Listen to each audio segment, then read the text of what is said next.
if there's not a whole lot going on, like who person on top or person on bottom, like how do you score that? Just like this, just like honkered down, and it was really frustrating actually. That's why I was like wet willing him, and like just like doing disrespectful stuff because I didn't feel like I needed to respect his game in a sense. He did throw up probably the tightest submission in the second round. Did Aiga?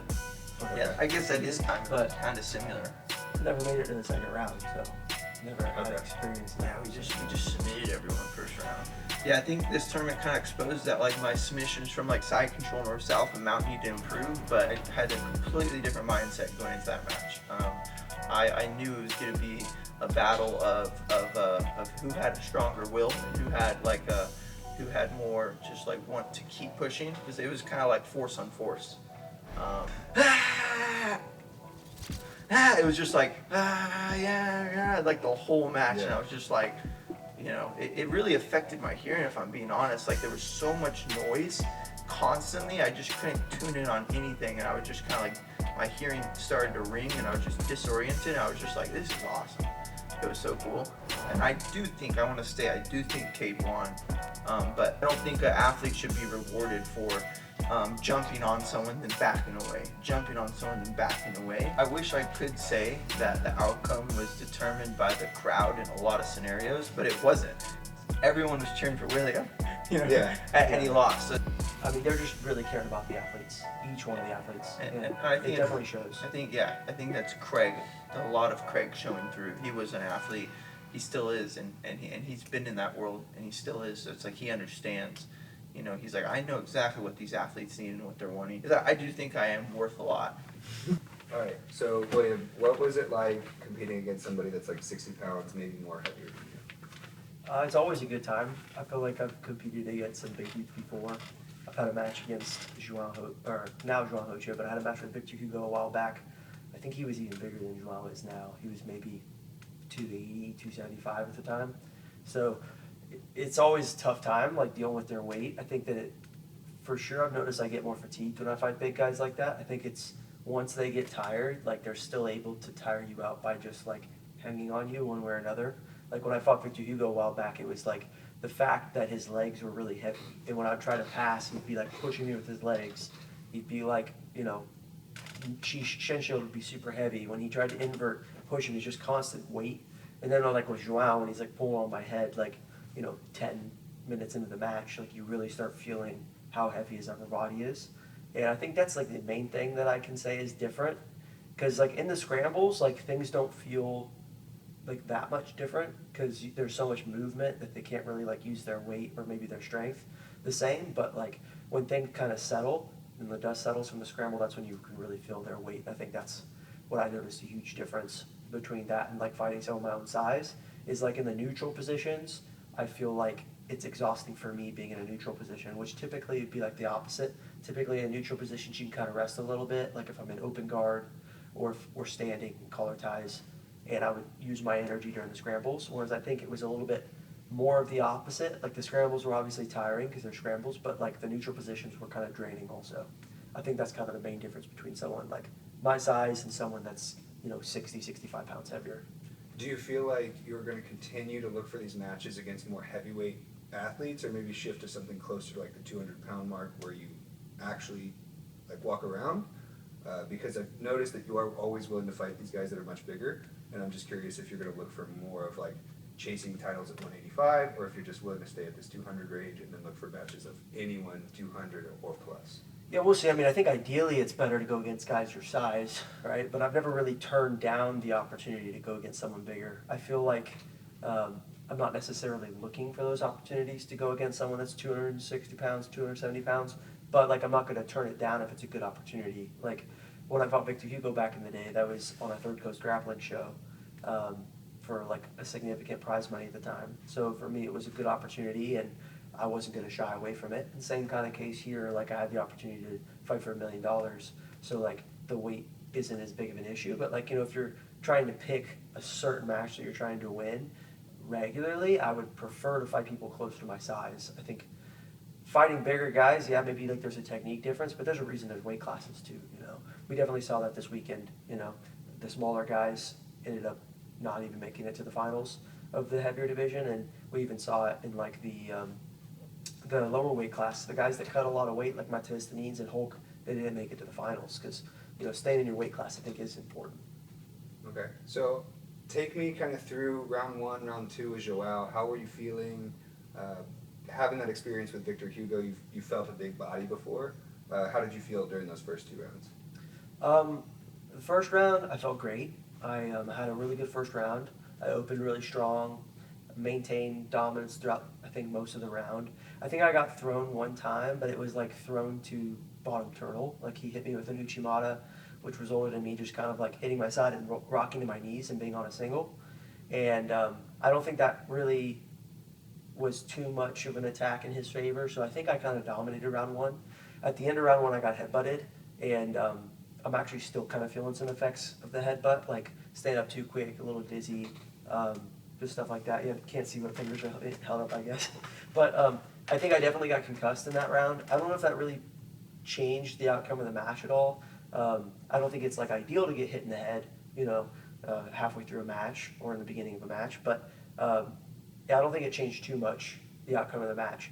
But in the first round, I felt like was super strong. I had a good first round. Second round, my goal was just to okay, I won round 1. Let's kind of win round 2, but let's not put as much energy into it. Let's kind of conserve for the third round, but still try to win round 2. And I thought that I won round 2. I got that same Uchimata he hit in the first, he hit in the second round. And this time it ended up putting me on my back, which resulted in me being in a half guard position. And I peeked underneath his legs in search of leg lock attacks. And I kind of spent most of the round there looking for leg lock attacks. I ended up getting to some reverse close guard quite a bit. I think I got to reverse close guard twice. I had a few K guard attacks that I was looking for, but he was doing a really good job of just kind of staying heavy. And since he really didn't have much urgency to pass, he was just kind of hanging out on top and weighing on me. It was actually pretty tiring just trying to move him. And the ref kind of realized that he didn't have any urgency to pass and actually stood us up. So he gave him 1 warning. There was nothing that happened after 1 warning, so then he stood him up. And that's what I was kind of confused about going into the third round, because that was the rules, was you get a warning and then you get stood up. And so once we got stood up in the second round, I ended up getting a takedown to a back take, and I thought that resulted in me winning the round because he had just hit a Uchimata that was it was a good takedown for sure, but it kind of led into me searching for leg lock attacks, and then we got stood up from him stalling, and then I got a takedown to a back take. So I thought that I had won the round.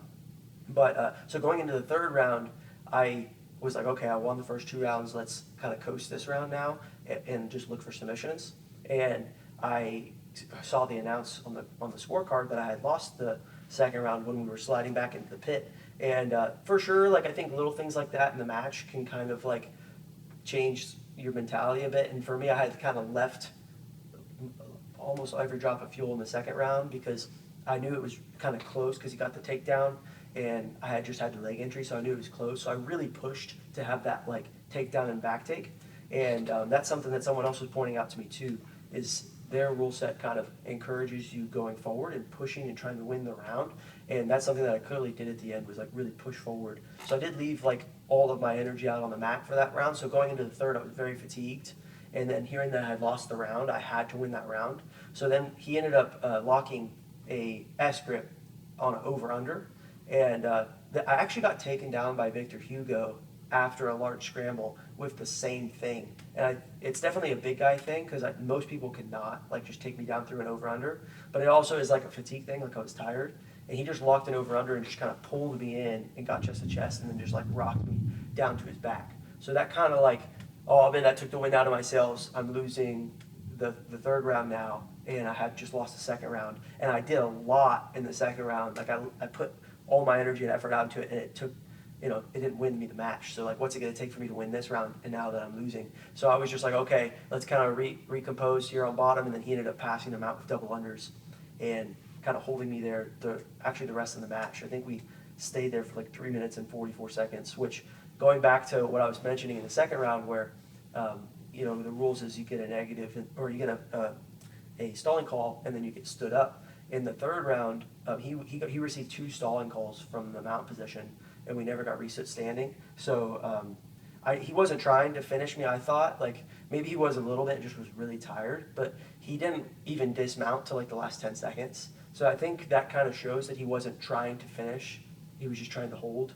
Or else he would have dismounted, a few seconds into being in mount, not 3 minutes and 30 seconds into the mount position, finally decides to dismount. So Jason Herzog and I had a great conversation backstage, kind of, going through the rules and kind of what we thought, both like from a reffing standpoint and then me as an athlete standpoint. And I think moving forward, situations like that need to be resulted in standing, because it was a really exciting match. We had really like action-packed round 1, action-packed round 2, and then round 3 was like just super boring, like nothing happened. 3 minutes and 45 seconds of just being in a bad position, and there was no result in standing even after two stalling calls. So I think the crowd would benefit from us reset standing, and I think obviously I'd benefit from us reset standing, because I wouldn't be stuck in mount for the whole round and would have a potential chance of winning via, like, if I got a takedown, maybe I could have like evened out the round, or tied the round, and maybe I could have, won or something. So, obviously, shoulda, coulda, woulda. Looking back at it now, like, these are all my, ifs and buts. But like, overall, the event was outstanding. I had a great time competing as a competitor. It was probably the best event I've ever had from a competitor standpoint. And for a first-time event, they threw it together in 3 months. Super impressive. And I can only imagine that all these like little things, like the 2 stalling calls and no reset standing, or no negative points after stalling calls and things like that, I think will all get ironed out by the next event. They have over they have about a year, maybe even over a year, depending on when they do it, to prepare for the next event. So I'm really excited for it. I think Andrew and I both are, and overall it was a great event. Nice. All right, so let's go to your first round matchup, Andrew Tackett versus Nicky Ryan. I think that this was one of the most, I think both of you had the most hyped first round matchups. I think they were something that could have been like who's number 1 co-main or main event level matchups. So I think that there's been a lot of people that wanted to see you versus Nicky. So how did you feel going into that match, and kind of walk me through rounds 1 through 3? Well, like leading up to the fight, I did feel like a little bit nervous, just knowing that Nicky was coming off of like a pretty good win against JT Torres, and JT looked good in that fight too. Like JT was prepared and Nicky beat him, so I was like, okay, Nicky's gonna be very dangerous. And leading up to the fight, I was like, okay, just got to work hard, be prepared for it. We got to the event, and I was just like, I feel pretty good. I was checking out my opponents and Nicky, and I felt like I had a pretty good like physical advantage over Nicky, and just like a mindset advantage. So when we got into the match, I was looking just to like push the pace, because we know his weakness is his gas tank. So I just wanted to like fully exploit that, during the match. And I think that worked out well for me. I knew he was going to try to submit me like the first like couple of minutes, like get like a quick submission, something to like, knock me out quick. But so I was like attacking him intelligently, at the start of like the first round, and just like kind of being aware of what he was doing, but still like pushing the pace and keeping the pressure.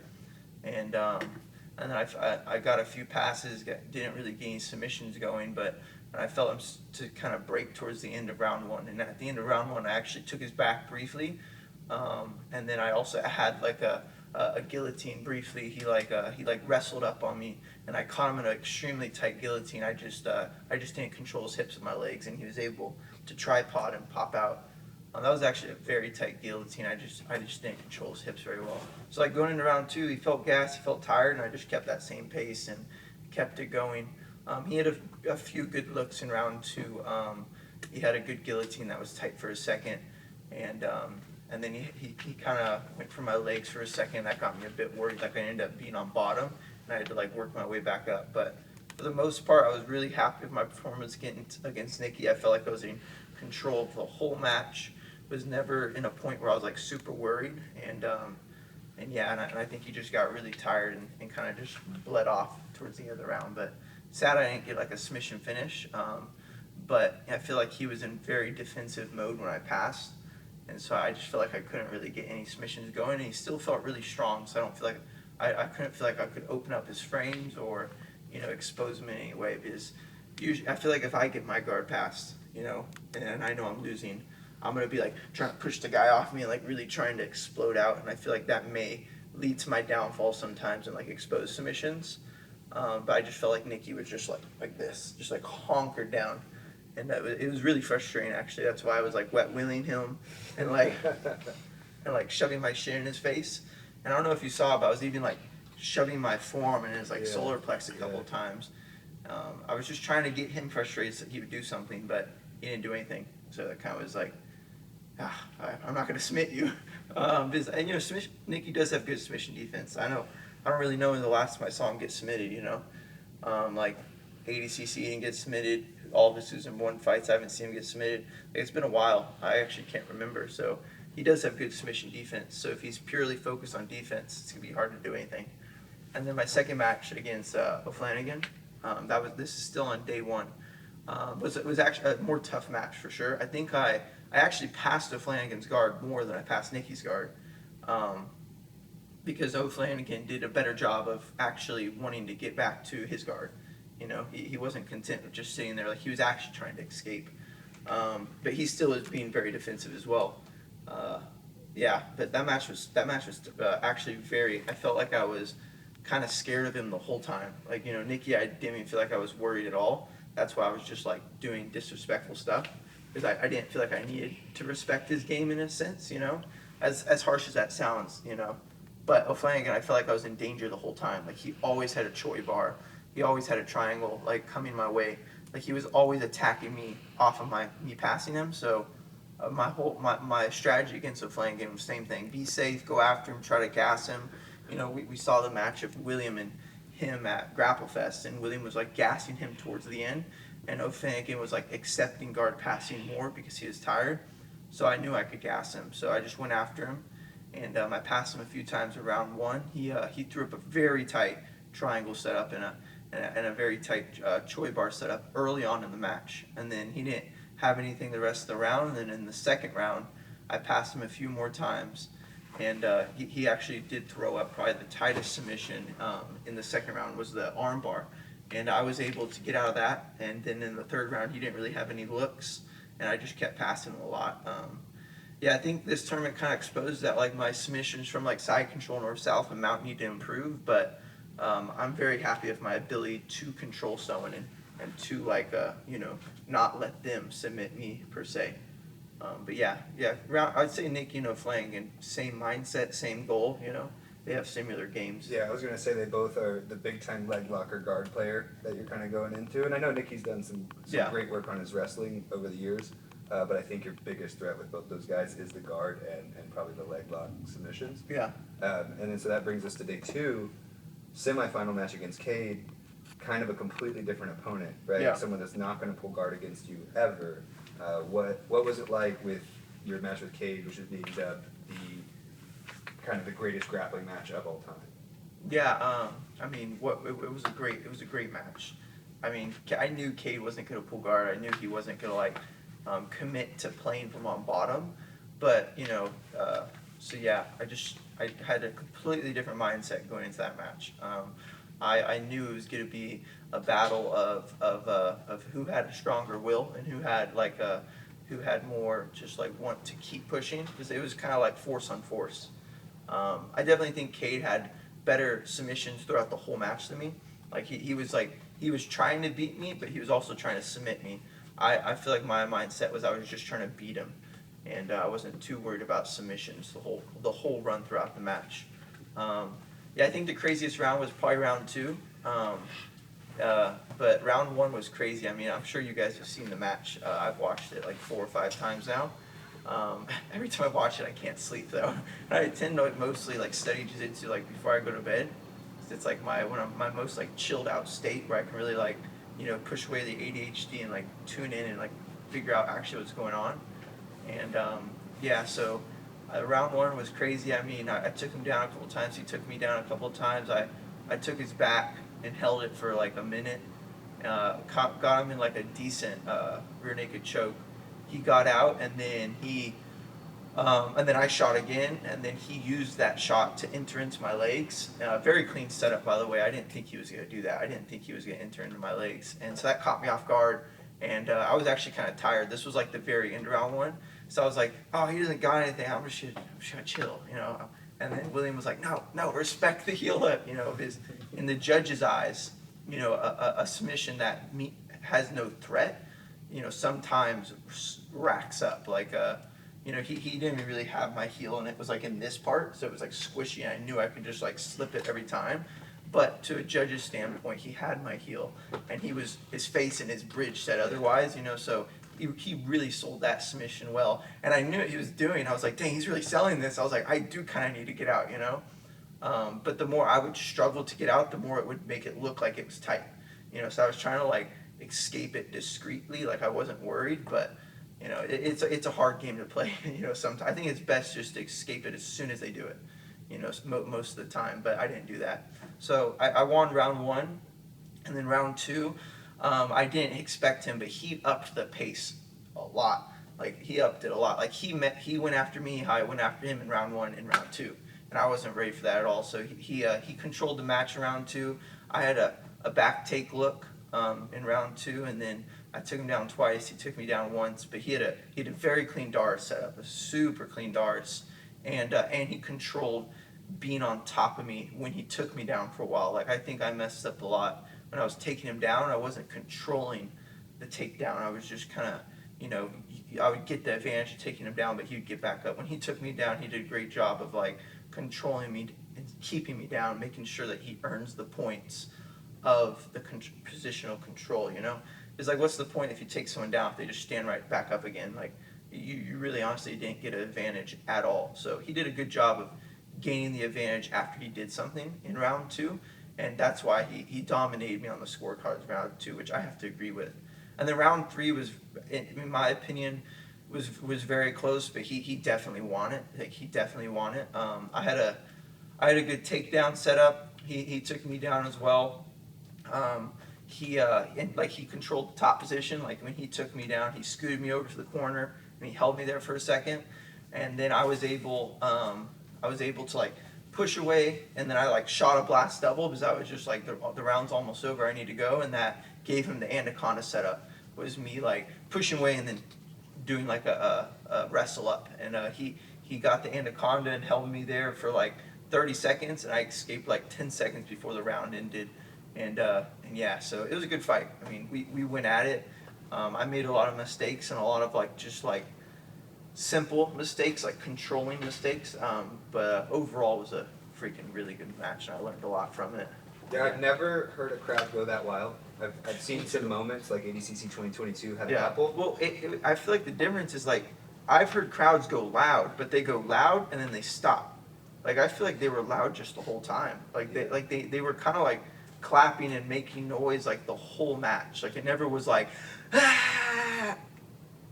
it was just like, yeah, like the whole match. Yeah. And I was just like, it really affected my hearing, if I'm being honest. Like there was so much noise constantly, I just couldn't tune in on anything, and I was just kind of like, my hearing started to ring, and I was just disoriented, and I was just like, this is awesome. It was so cool. Nice. Like they were even loud when we were doing the minute break. Like when we were sitting like against the wall, like when you rewatch the match, like the crowd is still like cheering and screaming. Like when I'm like, and that's like the minute rest, which is crazy. And then as soon as we shook hands, the same loudness. Like it was, I mean, round 1 was definitely like because they didn't know what was going on. I feel like round 2, they're like, all right, these guys are just not going to stop. And then round 3, they knew, so they were just cheering the whole time. Speaking of which, this was just first time with like a MMA or boxing style rounds. Yeah. How do you feel about that process? We did Aiga. Yeah, I guess that is kind But- of similar. Never made it to the second round, so never had Okay. experience in that. Yeah, we just submitted everyone first round. Did you feel more like a fighter going into the corner with your coaches and the ice pack on your neck and all They that? didn't have that at Aiga. They had like the coaches on the team were down below the stage, so the athlete would just kind of go over to the corner and get kind of like feedback, but he wasn't like getting iced up or anything like that. This kind of felt This was pretty dope. similar. Yeah. You got to like sit on the top of the ring, or you got to choose to sit however you want, and your coaches were like right there with you, which I really like. I wish they would have let the coaches come onto the mat and be in front of you. Is the last thing I wanted to do when I was tired was like Crawl up the wall. Was crawl up the wall and turn around and look at my brother. I just wanted to get on the wall, stop moving, and like breathe and just like look in one direction as they're talking to me. But if they could like be in front of me and I'm looking them in the eyes, like that's gonna help a lot with like mental. like, I couldn't see William's face. I could just hear his voice, and I didn't really want to like turn and face him, and like as he was talking to me. But if he's in front of me, I'm getting to look at him. I'm getting to see the emotion in his eyes as he's coaching me. So I hope next time they do let the coaches like in the middle, just kick them out like instantly and like be very like strict on, no, get out right now, like, Yeah. because I feel like if they did let the coaches in the middle, they might milk that a little bit and hang out a little longer. Do like a little Yoel Romero and spill some ice on the floor and make sure you got to clean Yes. it up, giving somebody a little extra time. Yes, to or rest. maybe- That's how jiu-jitsu fighters are. They try to take any advantage they can get after, like. Yeah. I mean, almost all sports are like that though too. Any advantage they can get, they'll do it. But no, I loved it. I loved the 10-8 scoring rounds, or sometimes it was 10-7. I don't know, what would you call the scoring? What'd you call it? It's like a 10-point must system. All right, I love that. I really do. I love like not having to worry about points, and not having to worry about, like if they do get a really good position, like now you're down points. It's just now you're losing the match. You don't have to like score to win. It's like you just have to get your domination back per se, and I like that a lot. The only thing they need to adjust, I think, is like how they define the point scoring criteria a little bit better, because Pat Downey lost to Adam Bradley around, I think it was either 10-8 or 10-9, one or the other, and he lost because he was on top the whole time, just kind of like chilling. But then like I'm trying to think of another example other than mine, because I don't want to keep using my match as an example, but like in my match in the second round he won 10-9, and that was kind of the same story of just like him kind of on top and like not doing a whole lot, and the guy on bottom trying to just kind of move around and attack the legs. Yeah. Like Adam never really got any submissions or anything going on Pat in that round, and I didn't either. But like they were completely two different outcomes, like 10-9 in Bradley's favor and then 10-9 in Joao's favor. So Yeah, like I think that's a really strong point. yeah, they just kind of define a little bit on like, okay, if there's not a whole lot going on, like who person on top or person on bottom, like how do you score that? It's like which one's winning, which one's losing, Yeah. and how do you define like if there is something going on, what is it that they're looking for? Yeah. And I'm sure they will. I mean, they got, like I said, they got over a year, and they got the best people in the business working on it. So, Yeah. and that's something that I definitely noticed about this event was the criteria. Because then you had another instance with like the final match between Cade and Levi, where the first 2 or 3 rounds were scored completely different than the last 2 or 3 rounds, but the match kind of was the same. There wasn't really much difference at all, but the kind of like the scoring kind of changed throughout the fight. And I think Cade probably won. Yeah. I kind of I agree. voted for Cade, but I was also in the crowd, so I also had the influence from the crowd too. Yeah. I haven't gone back and watched it via video. I have. Yeah. I honestly think it was way closer than what people said. I think it was like probably the closest match of the tournament. Because I don't think someone should be and I do think Cade won, but by like a very, very small margin. And they gave it to Cade like by a decent margin. And it was in the last 2 rounds, especially the last round, especially. I don't think an athlete should be rewarded for jumping on someone then backing away, I think you should be rewarded on, like I was talking about with the takedown. If you take someone down, what do you gain from taking them down, or did you just take them down? And Cade was doing a lot of jumping, back flipping on Levi, throwing his legs and just kind of walking away. And Levi, every time Cade would jump on him, he was trying to get something going. And then a couple of times Levi would be scooting forward, and then Cade would walk away, sit down, and scoot backwards. Like it seemed like Levi was trying to enter into things more, but since Cade was standing, he was able to more dictate where the pace of the match was going. So yeah, I think it would be cool as far as criteria, really let the athletes know like what is like the top scoring, the second scoring, the third scoring, and be very true and strong and firm to that, Yeah, and they got lots of matches now to kind of go off of, so they can watch these 15-minute matches, 3 5-minute rounds. They can watch it with the pit. They can watch it with the 2 different divisions and kind of get an idea of, okay, this is how the match went. How would we rejudge this if we're gonna like make it better? Because I mean, Ty Rotolo versus Levi was not a whole lot different from Cade to Levi, and there were 2 different outcomes. Like Cade never really, like you said, never really got anything going with like his backflips and stuff, but he was initiating, right? But then like me and Joao, Joao never really got anything going with the Uchimata, but like Yeah. I initiated, got something going, and got a back take off of it. But then those matches are scored differently. So, you know, I wish I could say that the outcome was determined by the crowd in a lot of scenarios, but it wasn't. Everyone was cheering for William, you know, Yeah. and he lost. So it's like so you can't really say that. You can't really Can't. say like Cade won because of the crowd. Because I saw a lot of comments saying that, and I don't think it's true. you Yeah, know. because I had the crowd behind me. Like people were booing Joao, like when he was on the mic, and he's talking about himself having cancer. Like that's crazy to me. Like he definitely earned the victory, and I agree. and he's a great guy. Like why hate on him, you know?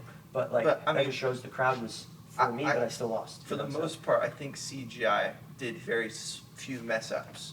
I mean, we see ADCC, for example, a organization that's had a rule set for a couple of decades now, you know, and they, in my opinion, made more mistakes than CGI did. There's a couple of matches that I was like, whoa, Yeah. that's crazy, you know, and there was only maybe 1 or 2 matches where I was like, on CGI. I never was like, that's crazy, you know? Yeah. So I think for the most part, they did a great job for their first event. You know, first organization to try out this rule set in the pit, everything.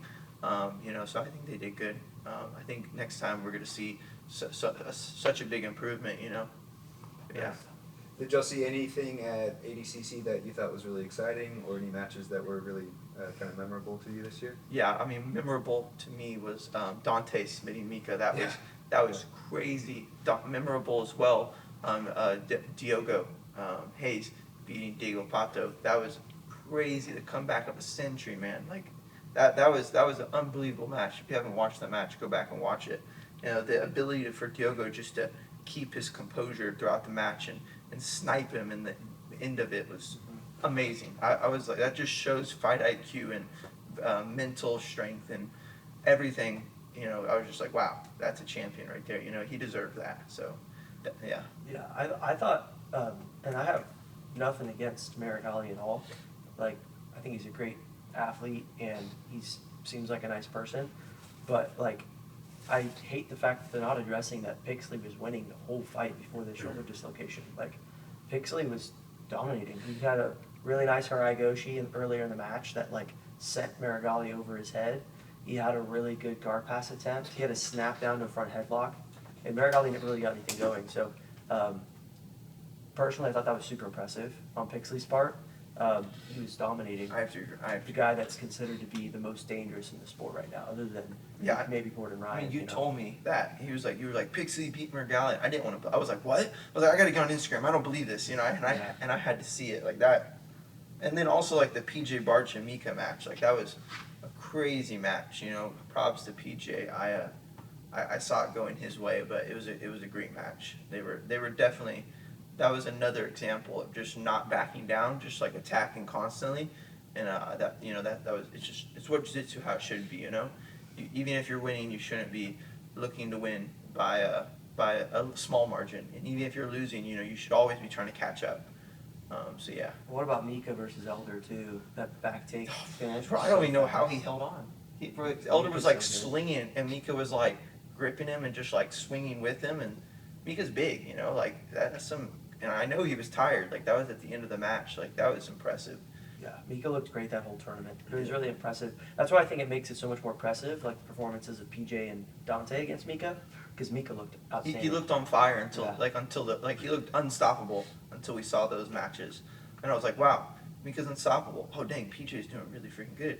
Wow, Mika's unstoppable. Did Dante just submit it? Like, you know, like props. And props off to Elijah Dorsey as well, like beating Dante first round. Like that's something that was pretty amazing. Yeah, that's right. That's for crazy. Me is like Dante, he beat 2 ADCC champions. He beat Mika Gambal, who won ADCC that day, and he beat Giancarlo Bedoni, who won ADCC that day and ADCC the time before. Giancarlo. So like Giancarlo was the first person I think ever to win 88 kilograms consecutively twice.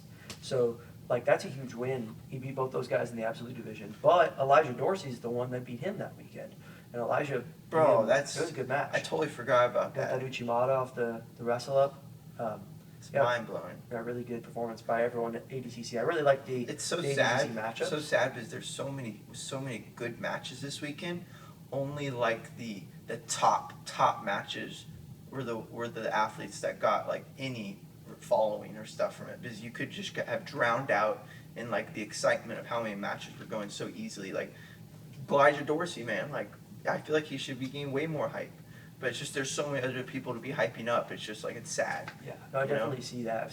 I've seen that a lot more recently. I think also with CJI going on, which kind of like takes away a little bit of the light. So then, back in the day, we'd see like Craig Jones.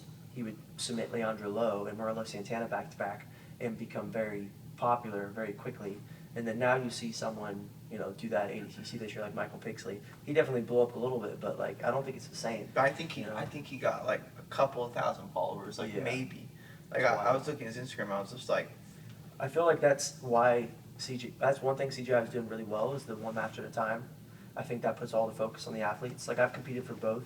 I competed at ADCC 2019 when there was like 4 or 5 matches going on at once, and I was in front of that many people in the Thomas and Mack. Yeah. And it was cool, but like I could tell the crowd wasn't like exactly focused on me. Like it was like spread out across everybody.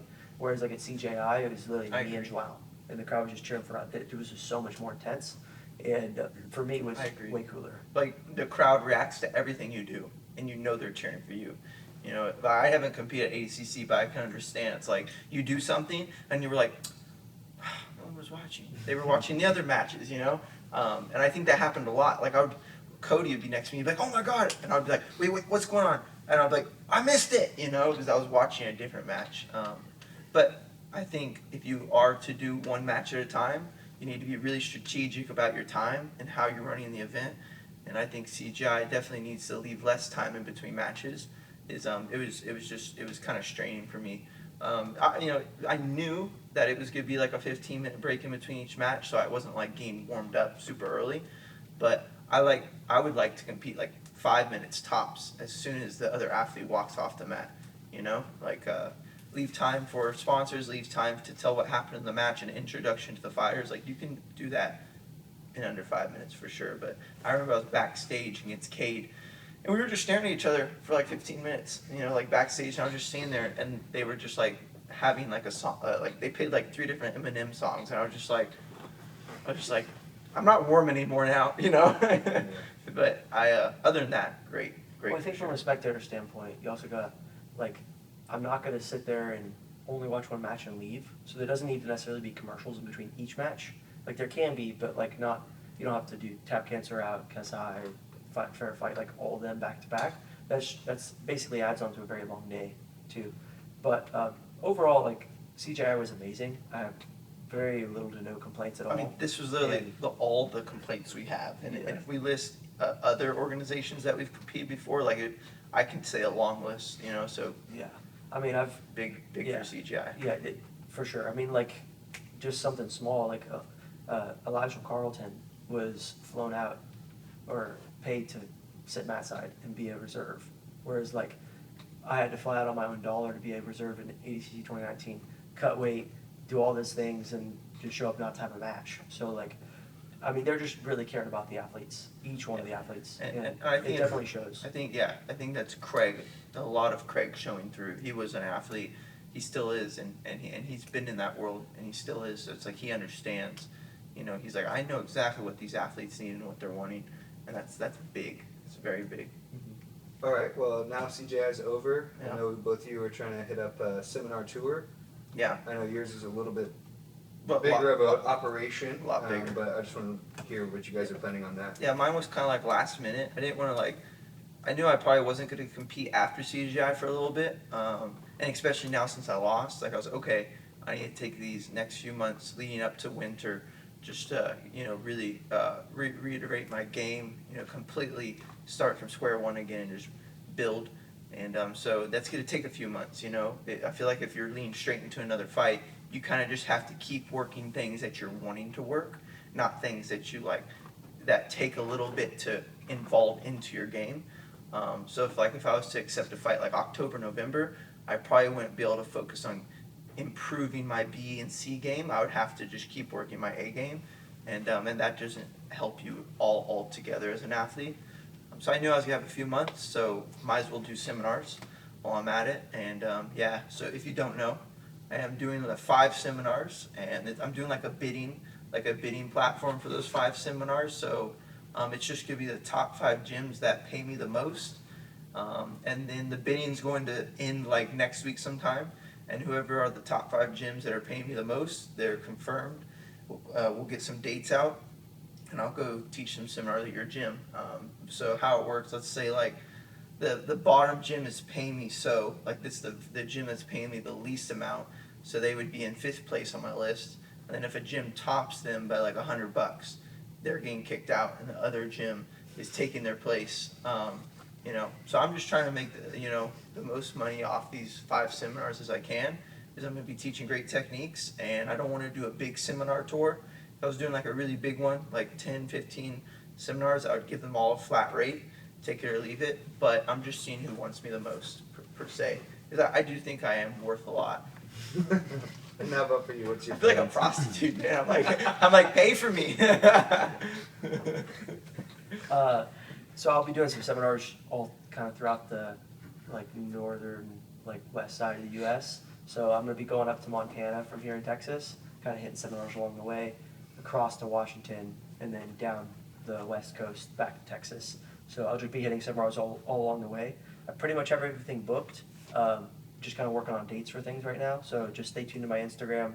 I'll be posting flyers and stuff. If you're in the area, you can check me out, and then I'll see you guys there. So it's be a fun time. I'll be also kind of YouTubing the whole thing, because I'm gonna do a lot of like off-roading, camping, and stuff along the way. So, you know, if you guys want to tune in for that, subscribe to my YouTube, and you guys can follow along the journey.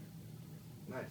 All right. So after seminar tours, what do you guys kind of foresee is next for you athletically, competitively? What kind of matches are you gonna be looking for now that CJI and ADCC are over? Yeah, I mean, I have so many companies hitting me up right now wanting me to fight for them. And I think the smartest thing I can do is just be very selfish and be very selective. The main goal is win CGI next year. It's only 1 year away.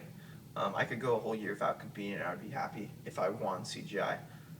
So it's being very selective, not doing a bunch of tournaments that are going to beat us up like trials, even though trials isn't happening. But tournaments like that would really put stress on my body, take me out for like a couple of weeks, something I'd have to recuperate from. So I think, getting a top level super fight with someone, like Dante, maybe one of the Rotolos again, or like Mika, or maybe even Levi Jones Leary. I think that would be a dope super fight. Seeing that we made it so far in CGI, but someone like that, getting a super fight with them, maybe later this year or early next year. I want to do the possible Aiga tournament on Team Kasai. To be in Kazakhstan, and then probably just chilling after that, unless a company wants to pay me a lot. Like the UFC Fight Pass, they want to pay me a lot. Who's number one? If these tournaments really bribe me into it, then I'll do it. But for the most part, I'm focused on CGI, so I'm mainly just gonna be selfish and chill till then. Yeah, so I think we're part of the Kasai team Aiga in Kazakhstan early next year, but they haven't announced the date for that yet. So we'll see if it ends up conflicting. March. Oh, they announced it? Yeah, March. Okay. No, April. No, March. I'm going to check, and then I'll get back with you guys. We'll see if we're going to do it or not. It just really depends on what the date falls on. Might be February. And then I just plan to do a few super fights. Ideally, I would just do a few matches like early in the year, and then prep for the Craig Jones Invitational again. So. Yeah. Awesome. Well, thank you guys so much for talking with me. Thank you. So. That was awesome. Then my peacock started. Pitcock. It's the thing on the gas that you like shut off, turn on, shut off, turn on. Like a bump gas tank. I like this. The thing. Pitcock. Petcock. Cockpit. No, pitcock. Like an airplane, a cockpit. Yeah, but the opposite. Pitcock. Yeah, that was the first time I heard the name. Shuttlecock. The little bro's like, yeah, your pitcock's broken. Yeah, the shuttlecock. That's what we were talking about. I was like, my pitcock? I was like, yeah, it's broken. I was like, oh.